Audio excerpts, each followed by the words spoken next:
parle souvent de ce qui va mal et rarement de ce qui va bien. Alors dans ce podcast, j'ai eu envie de donner la parole aux optimistes, aux engagés, aux passionnés qui ont tous un point commun, la joie de vivre. Je souhaite partager avec vous leurs secrets pour garder la banane.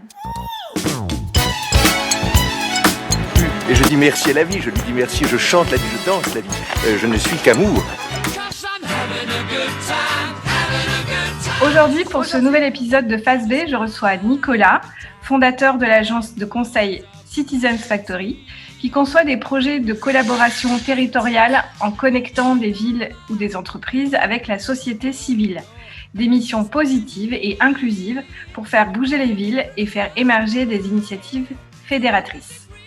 Mais avant tout ça, c'est un chemin débuté il y a 10 ans avec cette envie de parcourir le monde. Bonjour Nicolas, ravi de te recevoir aujourd'hui. Comment vas-tu ? Bonjour Julie, écoute, ça va super ce matin, en pleine forme, ravi d'être là.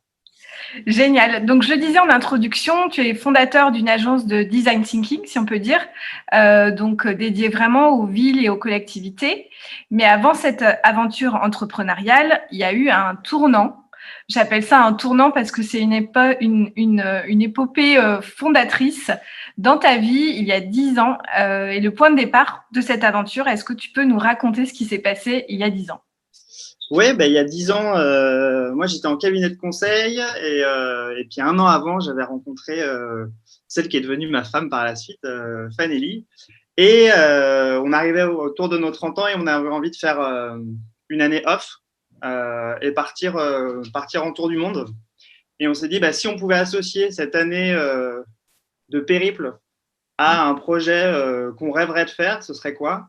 Et on a fondé le projet New Citizen, dont le but, en fait, c'était, nous, ce qu'on avait observé, c'est le manque d'enthousiasme un peu qu'on sentait, une sorte de morosité dans la société française. Déjà à l'époque. Qui était un petit peu présente.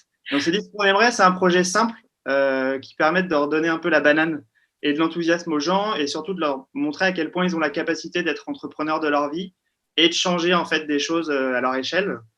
Et New Citizen, c'était un peu ça. Les New Citizen, pour nous, c'était aller à la rencontre justement d'habitants, de citoyens des villes, qui, à leur échelle, avaient décidé de se saisir d'une problématique. C'était réinventer une friche, créer un système de récupération des eaux de pluie, créer un système d'échange entre voisins pour retisser du lien, rebooster en fait la vie dans les quartiers. Et donc, ça a été ce point de départ où on est parti pendant un an à la rencontre de 30 entrepreneurs, de simples citoyens, des gens qui avaient créé des ONG, etc., mais qui avaient tous pour point commun d'être enthousiastes et de créer une dynamique positive autour d'eux et de changer leur quartier. Et comment on trouve ces gens ?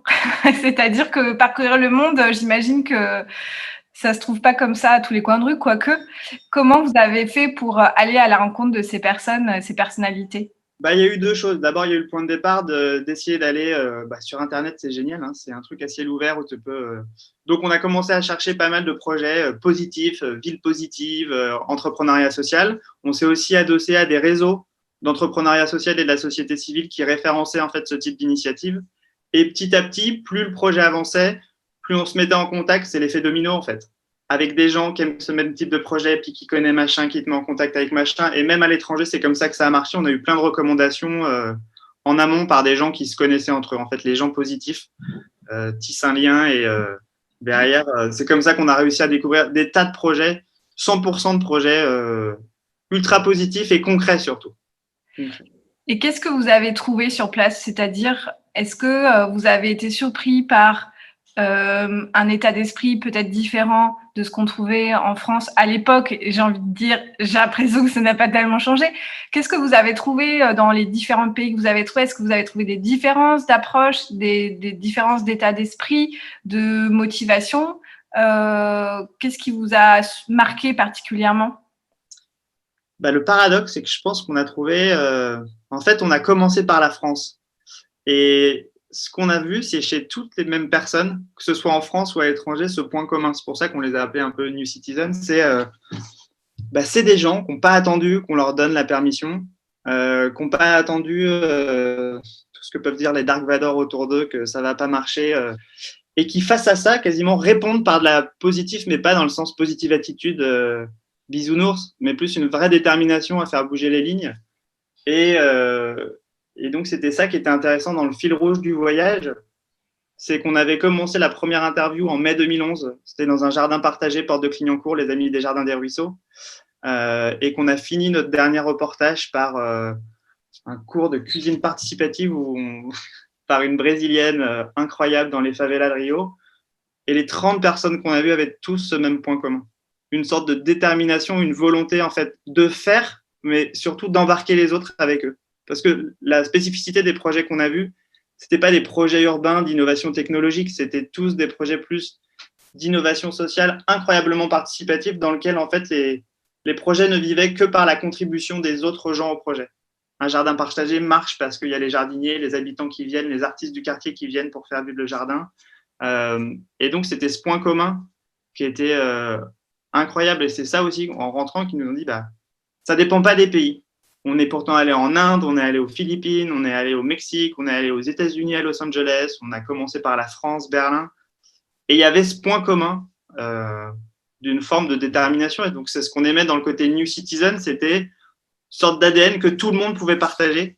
Voilà. Donc, d'après ce que j'entends, il y a une vraie force dans le collectif, portée à la fois, j'ai l'impression, à chaque fois par peut-être une personne qui a été le déclencheur de ces actions et des personnes qui ont réussi à fédérer une équipe autour de leur engagement, valeurs, motivation.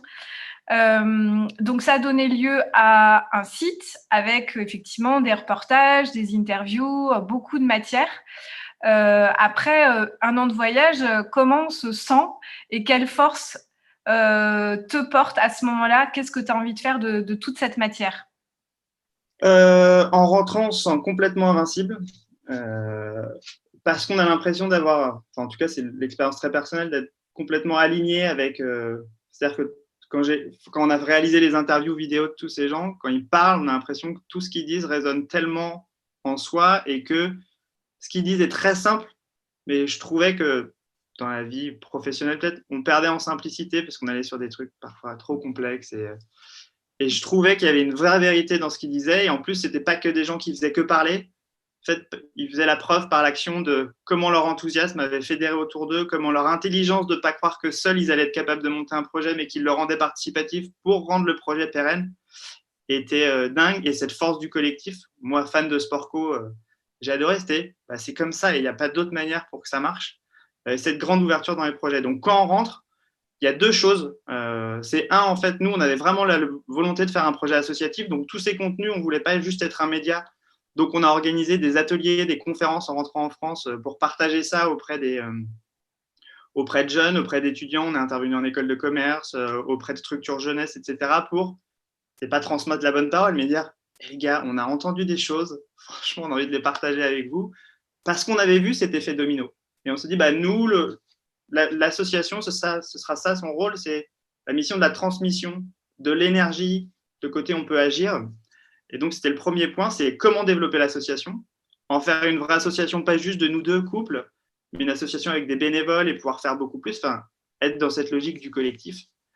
Et puis moi, personnellement, je me suis dit, ce sujet de la ville est incroyable, ces gens sont incroyables, ce que j'aimerais, et ce que j'avais vu dans le projet, c'est oui, la société civile, au sens les habitants, les associations, les entreprises sociales, ont un rôle clé à jouer demain pour la fabrique de nos villes, la fabrique de nos territoires, par leur enthousiasme, par leur créativité et par la simplicité dans le bon sens, mais qui rompt un peu avec la technicité, je pense, des projets de ville. Et vu que moi, je n'avais pas eu d'enseignement sur ce sujet, j'avais un regard un peu de novice.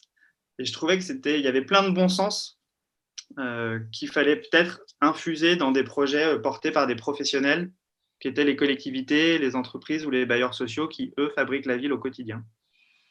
D'accord. Et donc, à votre tour, vous avez mené ce projet donc, en France de fédérer en fait une équipe autour de vous, comme ce que vous aviez vu en fait dans le monde. Et pendant de nombreuses années, vous avez réalisé beaucoup de choses. Je sais que vous avez eu des correspondants, si je peux appeler ça, des correspondants un peu partout dans le monde, qui ont continué en fait ce que vous aviez initié.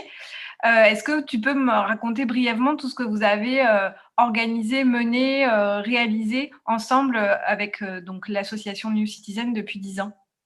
Alors, depuis 10 ans, en gros, après, l'association, elle s'est structurée autour de 3 actions. Ce qu'on voulait, c'était continuer de détecter des projets trop cool dans le monde, trop inspirants, pour créer une sorte de catalogue d'initiatives un peu capables d'inspirer.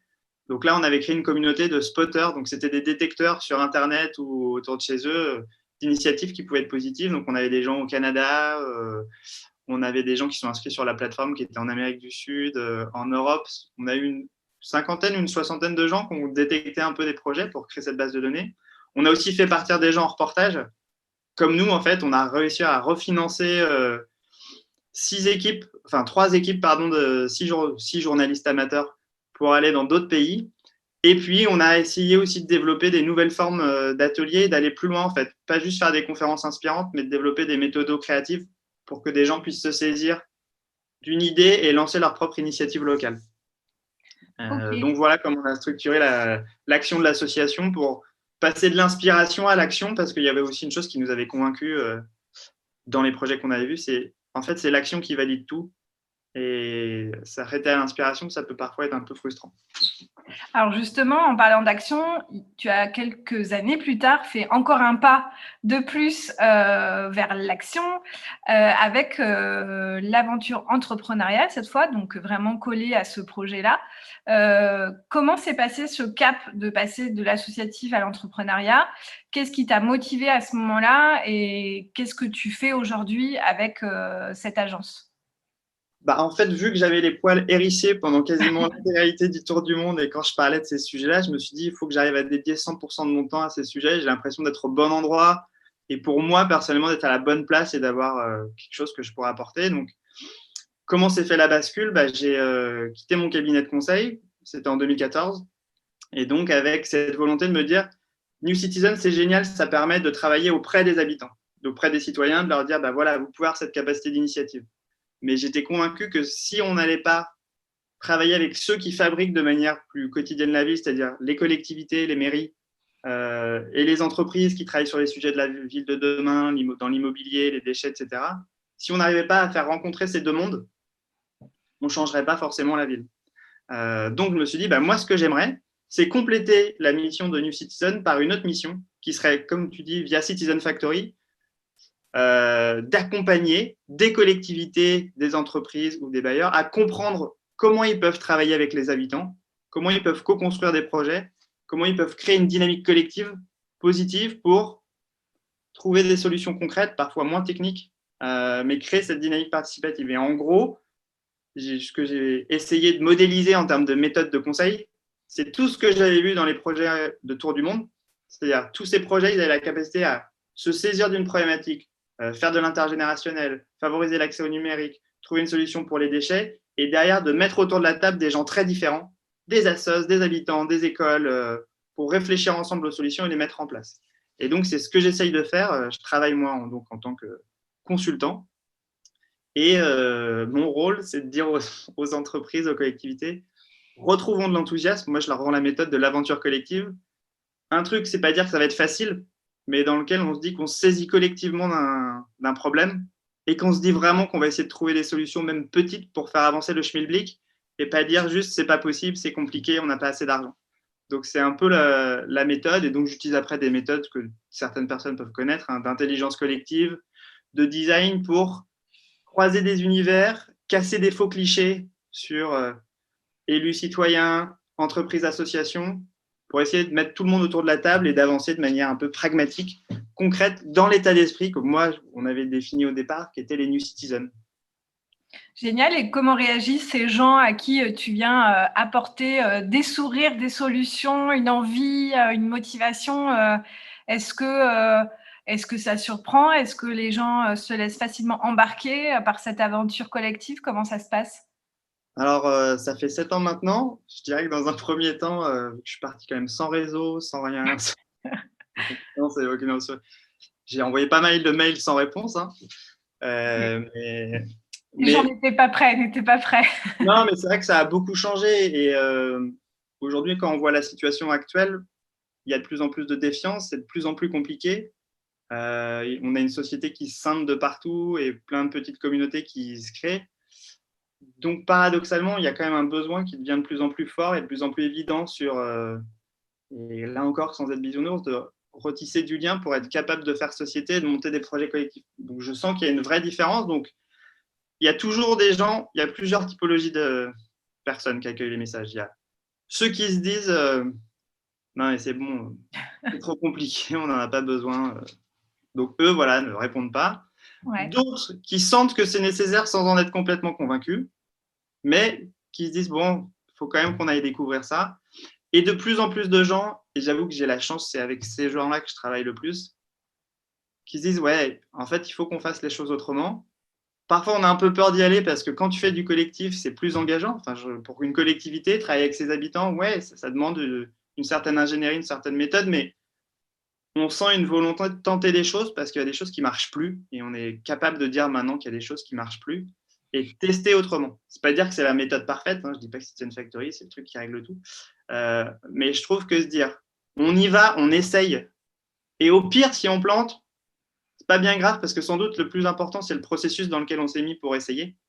Ça, je trouve qu'il y a une vraie adhésion qui est de plus en plus forte et tous les projets sur lesquels on va, c'est ça aussi, c'est en termes de méthode, moi, à chaque fois dans l'émission, je ne veux pas faire à la place de mon client. Je veux qu'on soit en équipe et que lui-même adopte les outils et la posture pour faire lui-même. Et c'est ça aussi, c'est ce changement de posture. Et tout revient à chaque fois au truc initial d'il y a 10 ans. C'est retrouver de l'enthousiasme, retrouver une forme de confiance dans l'individu et dans le collectif. C'est ça que, à ma petite échelle, j'essaye de transmettre dans les projets qu'on a. Et c'est les gens, si à la fin de la mission, ils sont eux-mêmes transformés en disant « Ah, c'est pas mal, ça a changé un peu », bah, c'est super. C'est super. C'est banco. Ben, bravo, en tout cas, c'est super inspirant de t'entendre et d'entendre aussi à quel point un état d'esprit transmis en fait au plus grand nombre peut avoir cet effet en fait boule de neige. Et je pense que c'est aussi ton objectif et c'est aussi, je pense, l'objectif du collectif créatif des territoires que tu as fondé ou tu as co-créé en tout cas il y a quelques mois. Là encore, on est à nouveau sur une aventure collective. Est-ce que tu peux nous en parler brièvement et nous expliquer quelles valeurs tu portes à travers ce collectif? Ouais, le collectif créatif des territoires, il a été officiellement créé à l'été 2020. Mais en fait, il s'est créé avec des gens que je connaissais depuis bien avant.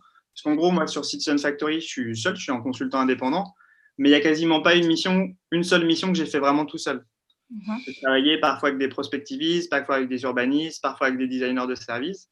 Et donc, j'ai croisé la route, entre autres, d'Annabelle, qui elle-même avait croisé la route de Léna.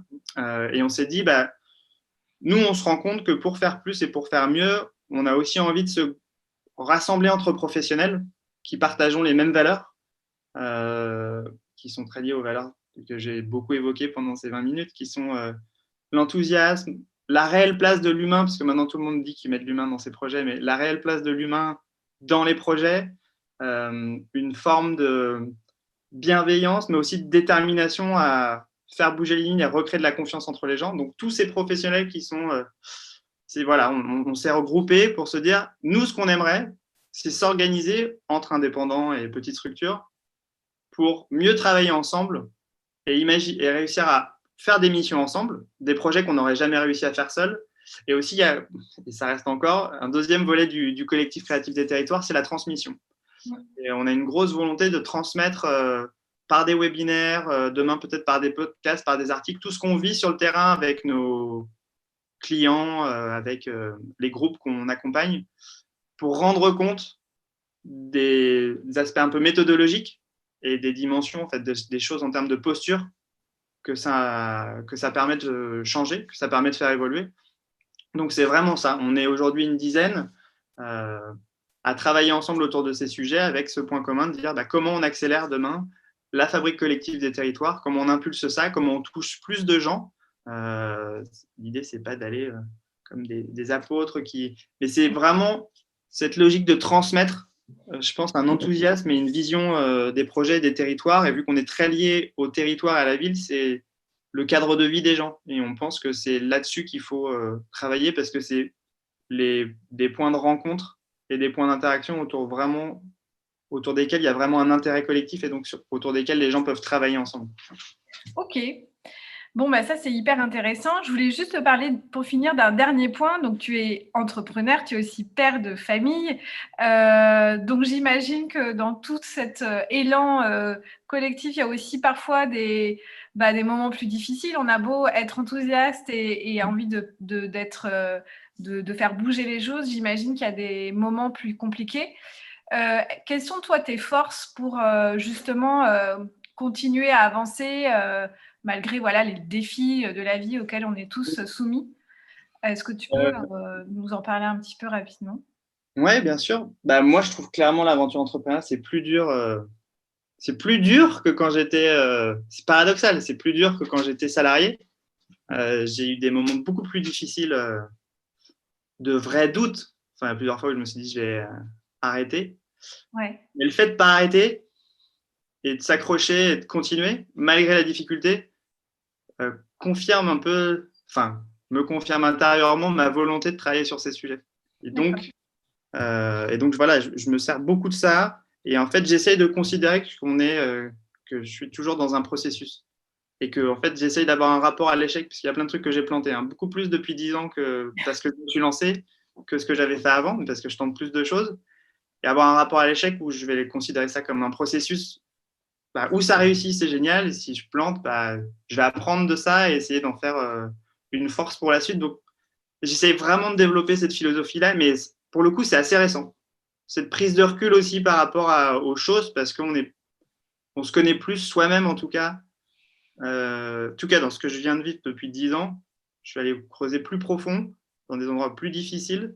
Donc ça aussi, je pense que ça aide de mieux se connaître et ça permet de mieux se connaître. Et donc après, on comprend ses leviers, ses faiblesses et les points sur lesquels travailler. Et je trouve que c'est passionnant. Enfin, c'est sans doute ça un peu la vie, c'est creuser ça et voir comment on peut progresser jusqu'à la fin, en tout cas. Jusqu'au bout. Bon, génial. Alors, justement, pour s'inspirer encore un petit peu, je t'ai demandé de préparer quelques petites choses, ton panthéon personnel, des choses que tu kiffes et qui te boostent. On va commencer par le livre qui te porte. Qu'est-ce que ça pourrait être? En fait, c'est marrant parce que c'est un livre auquel c'est ta question qui m'a fait réfléchir au livre.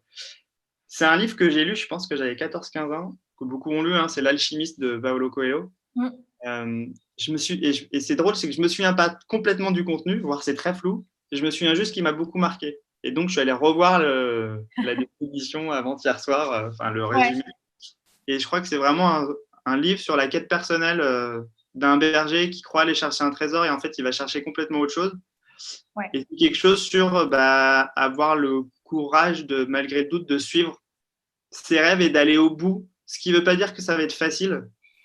Et c'est justement que ça ne va pas forcément être facile, mais sans doute quand on fait des choix plus difficiles, ça te permet, je crois, derrière d'avoir une vie plus facile parce qu'on va aller se challenger, quoi.